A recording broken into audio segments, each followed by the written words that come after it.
So as you may already know, there's been confirmed that a Bloodborne expansion DLC is on the way. And while everyone is excited about what new tales will be told, what characters we will learn more from, and how much the lore will be expanded upon, most are also excited about the new content that we almost desperately need at this point. So with the expansion coming just around the corner, here's my personal wishlist for what new weapons, mechanics, and general content I would like to see make an appearance in my favorite game of the year. To start things off, I think I can speak for everybody when I say I was honestly sort of disappointed with the very modest amount of weapons in this new entry of the Soul series, compared to the predecessors I mean. It's gotten to the point where you can pretty accurately predict what weapon and even gear somebody's gonna be using based entirely on just what they decided to spend their blood echoes on leveling up. Like, if you went for a skill build, you're most likely gonna be using the Blade of Mercy. If you chose Bloodtinge, you're definitely gonna use the Chikage, cause there's no other choice. And if for some reason you decided to go full Arcane, you poor soul, I feel bad for you. And don't get me wrong, I absolutely love the current selection even if it is modest, because the ability to transform my weapon as well as the improved combat, like making L2 an extra option that expands the moveset even more, these are all amazing things that just blew my mind, to the point where I have spent well over 100 hours just playing this game on different characters. But if we are getting an expansion, it's only natural to expect more weapons, right? Well, I want to start off with one of my favorite builds in this game, the Strength build. I have had so much fun with my Kirk hammer just stun locking everyone and hammer timing everything into submission, and by that I mean everything. Everything. But even the mighty hammer gets dull eventually, and I just wish I could vary it up sometimes. I really would like to see a Great Axe make an appearance in this game.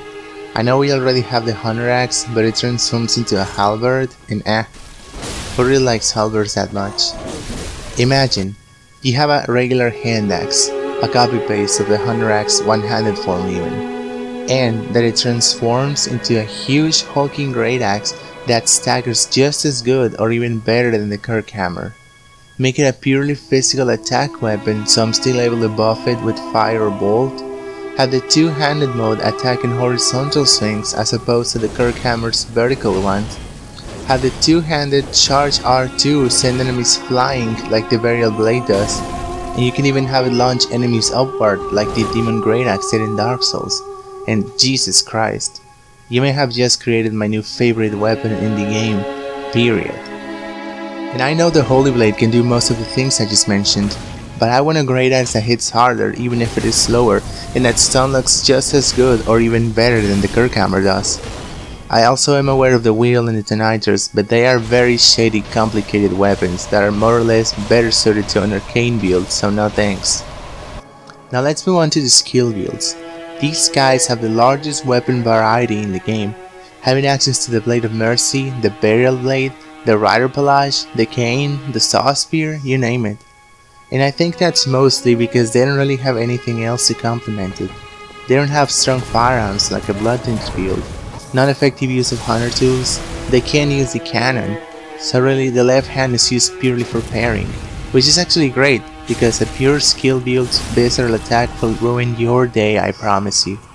It's why people make cheesy one-shot builds like these, where they just gun spam you hoping for a parry so they can insta-kill you.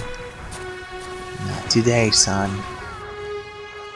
What I really would like to see though is just a good old regular pure skill spear that actually works like a spear.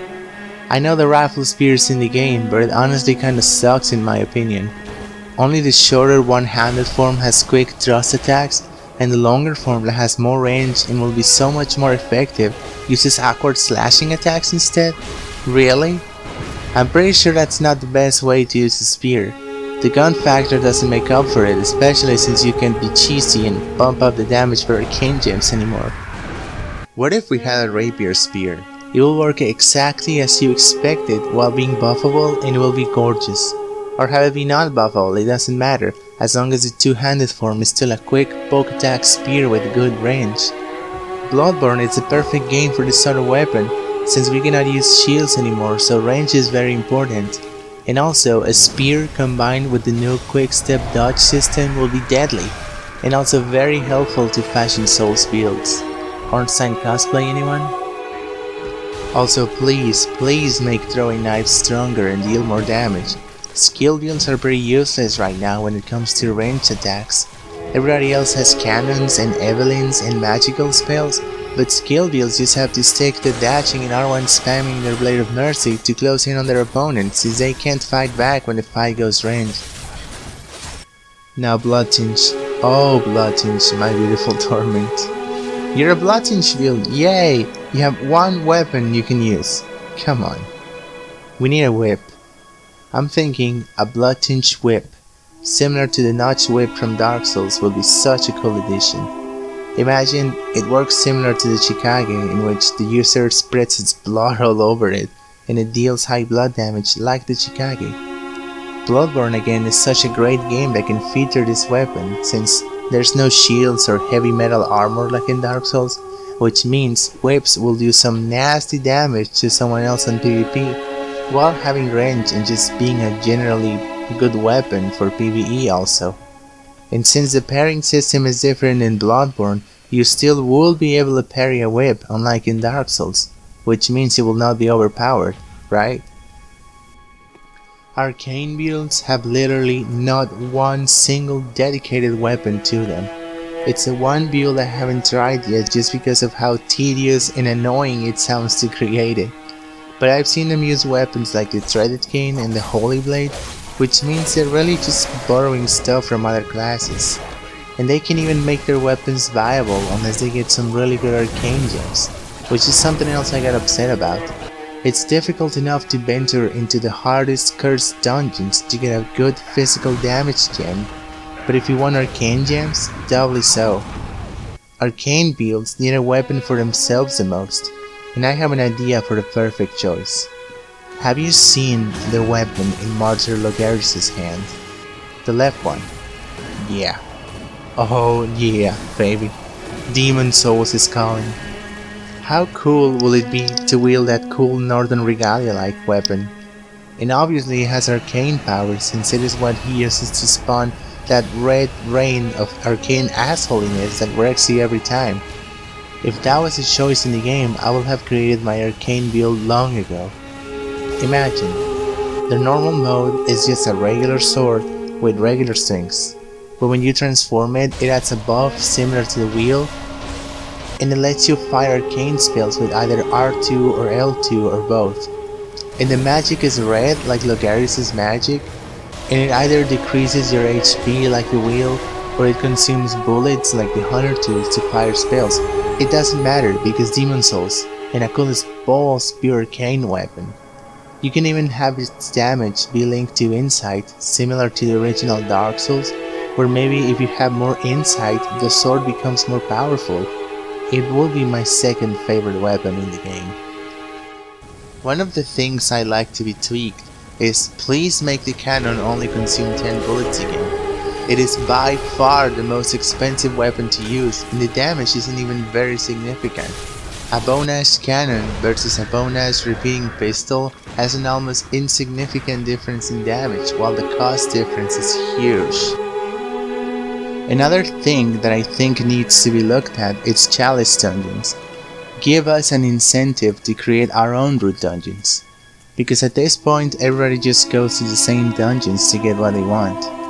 Oh, you want the best physical blood gems? Just Google that one JMW22 chalice and farm the Watchers over and over. You want a blood drug? The glyph is online. If there's anything you want from the chalice dungeons, it just takes a quick Google search, and you don't even have to actually go through the dungeon normally. Just type in the glyph, rush in past the enemies, get to the chest that has what you want, and use a hunter's mark to warp out. Done. GG. Nice dungeon. What if, as rewards for playing your own dungeons, you obtained aesthetic rewards? Wouldn't you like a blue version of the knight's armor?